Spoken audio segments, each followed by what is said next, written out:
Hi there, I'm Tom Zara, the owner of Zara Tutoring and creator of our Spotlight SAT program. I'm really excited for you to start our small group SAT class. But before we get started, I just wanted to share an overview of our program and discuss the expectations we have of students and how parents can play an active role with a time investment of about 5 minutes each week. To start, on the day of the first class, we'll grant each student access to our Spotlight SAT platform, which is where all the course content will be located. During this first class, we'll be discussing the structure of the course in great depth, including a look at each of the nearly 40 reference documents they'll have in their class folder, which includes my one-page Triple T document, Tom's Testing Tips for the math section, and my 26-page Triple T document for the very theme-driven reading and writing section. We'll also be establishing the students' weekly practice schedule from pages 4 and 5 of their folder, which consists of 5 days of practice each week. 4 of which will take about an hour from start to finish, and 1 of which will take just 15 to 25 minutes. During this first class, we'll also discuss how students will go about their first week of homework, which will be the first of 4 practice tests they'll take in their 10 weeks with us. This first practice test will serve as both a baseline of the student's current level, as well as a means of determining ambitious yet realistic goals. If your child will be attending the class in person at our office at Tinkin and Rochester, our SAT group facilitator will be transferring the 23 graphing calculator programs onto their own graphing calculator, which is why the only thing they'll need to bring to the first class is their graphing calculator. Their graphing calculator will need to either be the TI-84 Plus or the TI-84 Plus CE. The CE stands for Color Edition. The regular TI-84 Plus is in black and white and is quite a bit bulkier than the CE version.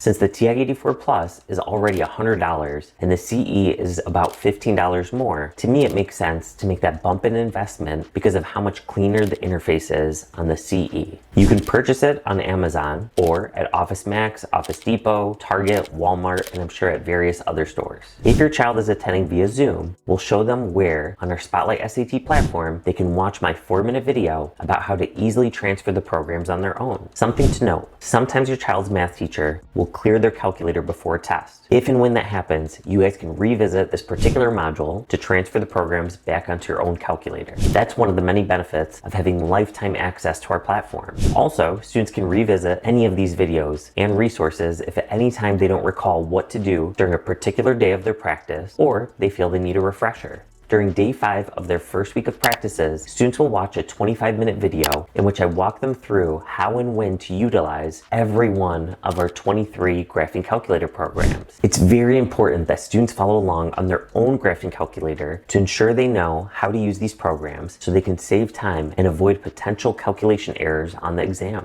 For example, watch how quickly I can find the area of the sector through my program sector, and find the distance between these 2 points with my program distance. Some other ways we train our students on these critical programs include having them spend 10 minutes practicing them on day 5 of their math practice weeks, showing them which programs could be used in both my instructional videos as well as in my worked out solution videos, having students identify which program could be used in that week's graphing calculator program of the week, which they'll document on their goal tracking sheet and type in before submitting their weekly homework assignment. Upon their weekly submission, they'll be able to see which program could have been utilized and watch a short video I created on exactly how to go about solving it with that program. During day 5 of their first week of practices, they're also going to watch a 9-minute video on how to take the results from their first practice test and record all the data on their goal tracking sheet, which is going to be an extremely useful document over the span of the program. From there, in the video, I guide them on how to take that data and create ambitious yet reasonable weekly goals that we then extrapolate into their big picture goal. Then, on a week-to-week basis, we're all able to see how the student is progressing in relation to their goals through our color coding system.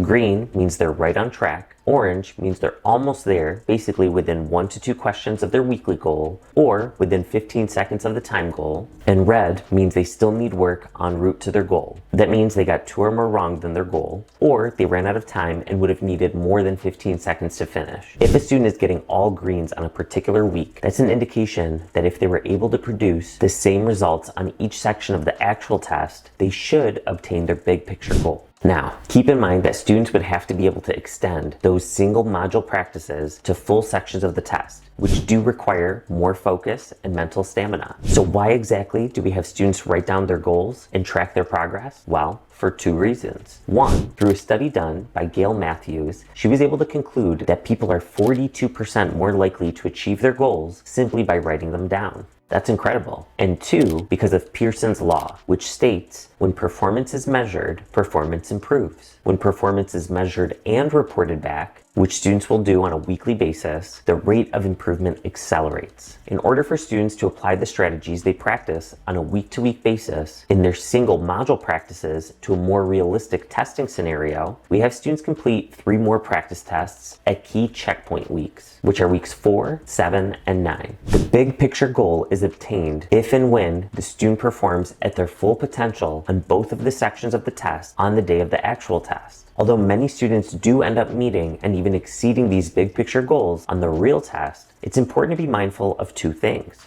First, the student's baseline score and what's considered reasonable improvements, which for us at Zara Tutoring is about 150 points. While we have helped students achieve up to 350 point improvements, and we've gotten students into the 1500s, that's not typical, although it is possible when the student fully commits to and follows the program to a T, putting forth maximum effort and making necessary changes as they reflect on the data from the detailed progress reports, which we'll talk more about shortly. And second, we all know that the pressure of the real test is much more intense than the pressure on any daily practice. That's why it's so important that students are focused during the 5 minutes on day 5 every week when they're assigned to read our Test Stress Success Manual PDF book. That's also why every single week we start our class by showing one of my mind mastery strategies of the week, each of which is a 1 to 3 minute video I created regarding a simple but effective psychological tool students can utilize on the SAT, in their regular classes, and in everyday life. Although we cover it in its entirety during one of the videos on the first session, prior to starting day 1 of their regular practice schedule, we strongly encourage students to look over the program reminders document, which is page 3 in their folder. This will prevent them from making some of the common mistakes students make during the first few weeks of practices. Now, let's discuss the structure of the remaining 9 weeks of the program, as well as the rationale behind the structure. In these 9 weeks, we'll go through all 20 of the reading and writing themes that College Board is testing students on, as well as all 36 of the math themes that are on the test. Since there are almost twice as many math themes to cover than the reading and writing themes, we spend twice as many classes covering the math content. 3 classes for reading and writing, and 6 classes for math. Weeks 2, 5, and 8 are dedicated to the 20 reading and writing themes, while weeks 3, 4, 6, 7, 9, and 10 are all dedicated to the 36 math themes. All the lessons are in video format. There are 3 primary reasons for this. 1, there's so much content to cover, 56 themes in total, in just a 10-week period, that there isn't a second to waste. No time for a single filler word like the occasional 2, since the SAT is exclusively digital now, I decided that making our program much more digital as well would make sense. And 3, by recording my instruction for each theme in digestible videos, each one having a duration of about 5 minutes, students can easily re-watch whichever specific themes they find themselves struggling with in their homework assignments. That's why I spent over 400 hours taking every single practice question College Board released, synthesizing my findings into my Triple T documents, and recording 524 instructional videos that my awesome video editing team polished to make them as engaging as possible. So even though the SAT group facilitator is organized, competent, and well-versed in the content, in reality, I'm the instructor personally delivering all the content. In each class, after our facilitator shows the mind mastery strategy of the week and shares any announcements and/or details regarding the upcoming week's homework, they'll jump into the instruction. To keep things engaging for the students, the facilitator has the students play Kahoot during each session. For each theme, the facilitator will display the question on the screen for a minute if it's a reading and writing week, and for a minute and a half if it's a math week, since that's about the average time students get per question on each of those respective sections of the test. And then the facilitator will show my instructional video for that particular theme. In that video, I not only go over how to complete the question that students just attempted so that they know whether they got it right or wrong, but I show how to systematically approach all questions of that particular theme. My instructional videos for reading and writing themes are focused on quickly identifying the specific theme for the question based on the question's stem, and then exactly how to approach that kind of theme, typically with an easy to execute 3-step process. The Quizlet flashcards I created and have students practice for 8 minutes each day of their reading and writing practices also helps train them to immediately recognize how each theme's question is worded. My instructional videos for math themes, on the other hand, involve covering any foundational math topics from Algebra 1, Algebra 2, Geometry, Trigonometry, or Probability and Statistics, referencing pages 33 through 35 of their folder as it relates to the specific questions at hand. I also consistently demonstrate how to follow my 4-step process that I lay out in my Triple T document, Tom's Testing Tips, for the math section, and systematically approach the question, utilizing any of our 23 graphing calculator programs when applicable, and pointing out multiple approaches so that students can choose the approach that most resonates with them. To ensure students successfully go from theory to mastery, I provide them with 4 homework assignments each week, each of which has the exact same timing and number of questions as the modules they'll complete on the real digital SAT. In fact, the platform we use is essentially identical to the digital SAT platform, with all the same tools available, so that students will have already experienced it dozens of times before the day of the actual test. After your child completes their practice assignments, not only will they be able to see the answer explanations for all the ones they got wrong, but you both will be able to see detailed analytics regarding which themes they're still struggling with via their unique progress report link, so they can dial in on their exact deficiencies. In a separate, much shorter video that I'll share toward the end of week 2 of the program, once students have completed their first week of regular practices, I'll explain how to make the most of the key data in their unique progress report link. So be sure to check that out once I send it.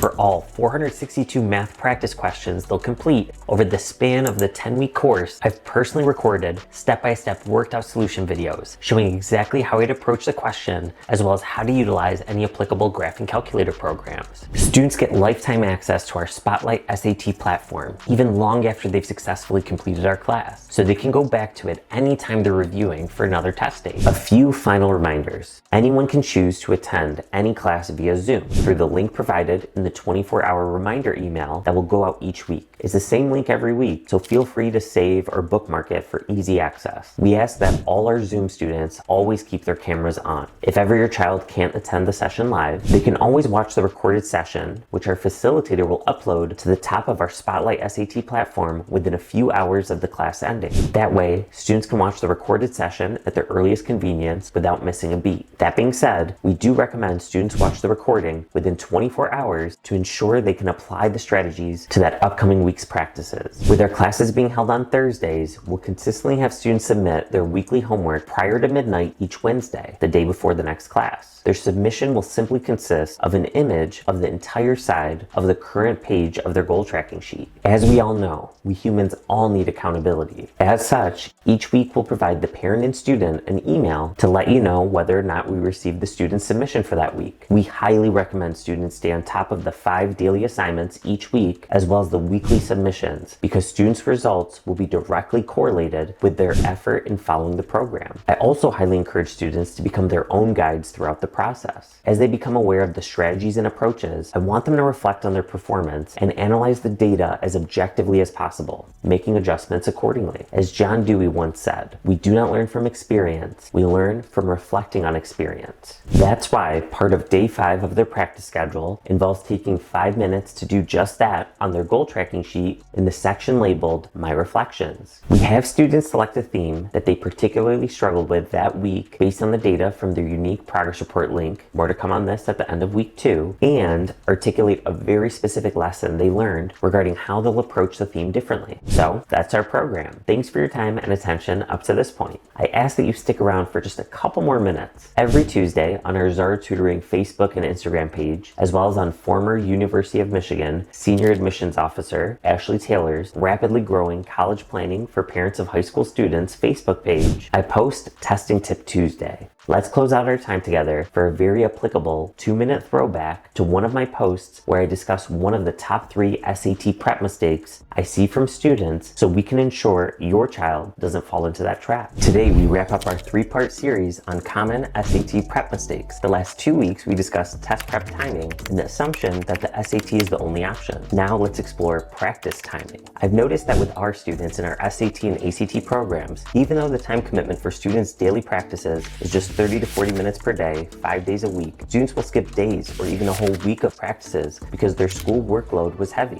Now, before I get accused of not valuing students' education, let me state for the record that I was a math and Spanish teacher for 8 years in both private and public schools. Go Highlanders! So I absolutely believe students should give their best effort in their classes. However, until their junior year, most students haven't been so busy that they just didn't have enough time in the day to get everything done. These days, students have their sports practices and games, their club meetings, homework for their AP and general courses, tests to study for, tutoring sessions, volunteer work, and, on top of it all, standardized test practice. It's exhausting just saying it all. As adults, we've learned that there just isn't enough time in the day to do everything on our to-do list. So, what do? We prioritize. We do the things that are going to move the needle the most first and learn to be okay with having some things unfinished in order to preserve our sanity and get enough sleep to not be running on fumes. By students' junior year, the GPA is pretty well established, for better or for worse. So, when they're completing a 10-week SAT or ACT program, what should be the top priority? Schoolwork or standardized test prep?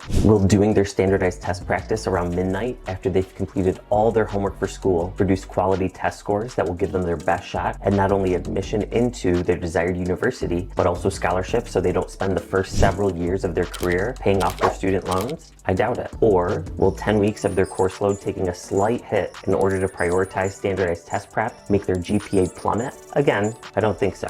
Well, that wraps up this series on common standardized test prep mistakes. Wishing you and your child great success along your standardized test prep journey. It's really important that we're all on the same page. So please be sure that both the parent and the student each individually reply back to this email to let us know you've watched this expectations video, ensuring we start the program on the right foot. And remember, you got this.